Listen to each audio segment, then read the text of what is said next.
Patna university बनाने वाले शख्स का नाम है सर मोहम्मद फ़खरुद्दीन।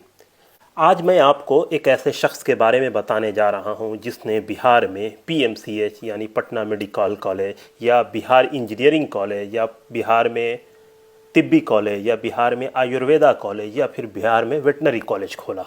जी हाँ, मैं बात कर रहा हूं सर फ़खरुद्दीन की। सर फ़खरुद्दीन का असल नाम सैयद मोहम्मद फ़खरुद्दीन था। सैयद मोहम्मद फ़खरुद्दीन बिहार के पहले एजुकेशन मिनिस्टर हैं। इसके अलावा भी इनके पास अलग अलग मिनिस्ट्री थी। जो इनका पद था वो था 1921 से 1933 के दरमियान। ये वो दौर था जब हमारे मुल्क हिंदुस्तान के ऊपर अंग्रेज़ हाकिम थे। लेकिन जैसे जैसे हिंदुस्तानियों ने अंग्रेज़ों को ऊपर दबाव डालना शुरू किया, अंग्रेज़ों ने धीरे धीरे हिंदुस्तानियों को उनका राइट्स देना शुरू किया। इसकी शुरुआत 1920 से होती है, जब अलग अलग मंत्रालय में लोगों को जगह दी जाती है, हिंदुस्तानी उसमें आते हैं। वैसे ही बिहार में ये मंत्रालय सर फ़खरुद्दीन को दिया गया और सर फ़खरुद्दीन ने इस दौरान जो काम अंजाम दिया है, आज पूरे बिहार की जो शिक्षा व्यवस्था है उसी पर टिकी है। यानी जो आज का बिहार इंजीनियरिंग कॉलेज है वो पहले स्कूल था, तो उन्होंने उसको कॉलेज में बदला। जो पीएमसीएच है वो पहले स्कूल था, मेडिकल स्कूल था, टेम्पल स्कूल, उसको उन्होंने prince of Wales medical college में तब्दील किया। इसके अलावा 1920 के बाद ही की दहाई में बिहार में तिब्बी कॉलेज यानी जो आयुर्वेदा और तिब्बी का जो एक कंसेप्ट है, जो लोकल हिंदुस्तानी जिसको यूज़ करते हैं, उसको उन्होंने तरजीह दी और इसका पहला सरकारी कॉलेज पटना में खुला। मतलब तिब्बी कॉलेज भारत का पहला सरकारी कॉलेज है जहाँ पे यूनानी तिबिया की पढ़ाई होती है। इसके अलावा उन्होंने वेटनरी कॉलेज खोले। तो ये सर फ़खरुद्दीन का एज एजुकेशन मिनिस्टर ये 5 बड़े इदारे खोलने का उन्हें शर्फ हासिल है। इसके अलावा उन्होंने बहुत सारे काम किए। पटना यूनिवर्सिटी देख रहे हैं, तो पटना यूनिवर्सिटी बनाने वाले शख्स का नाम है सर मोहम्मद फ़खरुद्दीन। ये लगेगा ऐसे मैं कैसे कह रहा हूँ, बेसिकली बना तो अंग्रेज़ों के दौर में है, लेकिन सर फ़खरुद्दीन उस नथन कमेटी के मेंबर हैं जिसने यूनिवर्सिटी बनाने का प्रपोज़ल दिया था। और इसके बाद सर फ़खरुद्दीन ने जो यूनिवर्सिटी के लिए जो काम किया है, उसकी जिस तरह से इमारत बनवाई है, उसके हॉस्टल बनाए हैं, उसकी बिल्डिंग और जो पूरा एक उसका पूरा जो कंसेप्ट है, जो यूनिवर्सिटी तैयार होगी, वो पूरा का पूरा सर फ़खरुद्दीन का ही देन है। इसके अलावा पटना यूनिवर्सिटी का एक जो सबसे मजबूत, सबसे पावरफुल विंग है वो है पटना साइंस कॉलेज। और पटना साइंस कॉलेज भी सर फ़खरुद्दीन की ही देन है। यानी सर फ़खरुद्दीन के कार्यकाल में ही साइंस कॉलेज वजूद में आता है। तो ये पता चलता है कि सर फ़खरुद्दीन का क्या विज़न था, क्या सोच थी, उन्होंने क्या सोच के पटना में यूनिवर्सिटी को कायम करने में एक अहम रोल अदा किया। इसके अलावा उस ज़माने में बिहार और उड़ीसा एक था, झारखंड भी साथ था।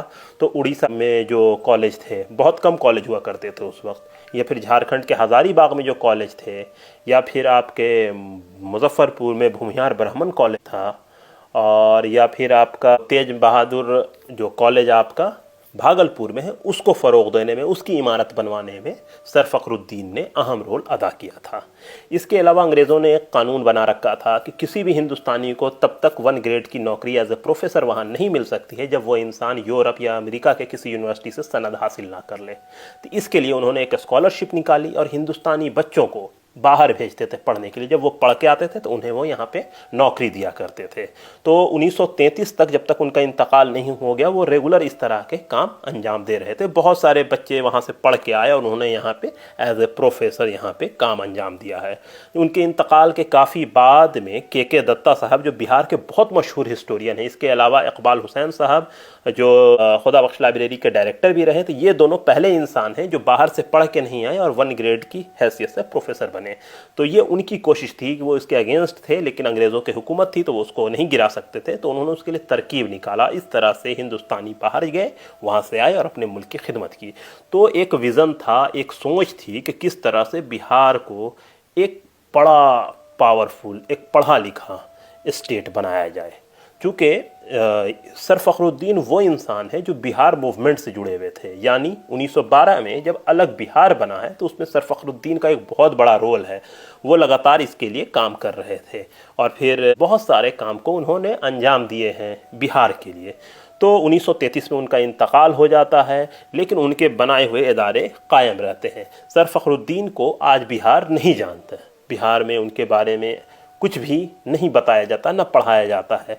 ना उनके नाम पे आपको कोई सड़क दिखेगी, ना उनके नाम पे आपको कोई चीज़ दिखेगी। उनकी जो कोठी थी बाद में वो भी ख़त्म हो गई। आज के डेट में अगर आप पटना में जाइएगा तो जो बारीपत है वहाँ पर एक बहुत बड़ी इमारत है, जो उसका नाम है फ़खरुद्दीन प्लाज़ा। तो लोग ये कहते हैं कि ये जो फ़खरुद्दीन वर्ड है वो सर फ़खरुद्दीन के नाम से ही आया है, क्योंकि लोगों का कहना है कि उसी फ़खरुद्दीन प्लाज़ा के पास उनकी कोठी हुआ करती थी। और सर फ़खरुद्दीन का जो आबाई मकान हुआ वो पटना ज़िले के डुमरी में, वहीं के वो रहने वाले थे। उन्होंने पढ़ाई की, वकालत की, उसके बाद वो मूवमेंट से के हिस्सा रहे। फिर 1912 में जब बिहार अलग स्टेट बना तो उसके बाद वो जो काउंसिल बनी गवर्नर की, उसके वो मेंबर रहे। फिर 1921 में उनको मिनिस्ट्री दी गई। मिनिस्ट्री में उन्होंने बहुत सारे काम को अंजाम दिया और फिर बहुत सारे इदारे बिहार में खड़े हुए, बहुत सारे इंस्टीट्यूट खड़े हुए बिहार में, और इस तरह से बिहार तरक्की याफ्ता होता गया। बाद के दिनों में जो शिक्षा मंत्री बने, जो एजुकेशन का जो पूरा पैटर्न था, उन्होंने उसको बहुत ही गड़बड़ किया, जिसके बाद आज की डेट में बिहार की पूरी जो एजुकेशन सिस्टम है वो चौपट हो गई। तो ज़रूरत है कि सर फ़खरुद्दीन का जो विज़न था, जो मिशन था, उसको आगे बढ़ाया जाए। तो दीजिए हमें इजाज़त, एक छोटी सी जानकारी थी जो मुझे लगा कि आपके साथ शेयर करना चाहिए, सो हमने किया। बहुत बहुत शुक्रिया।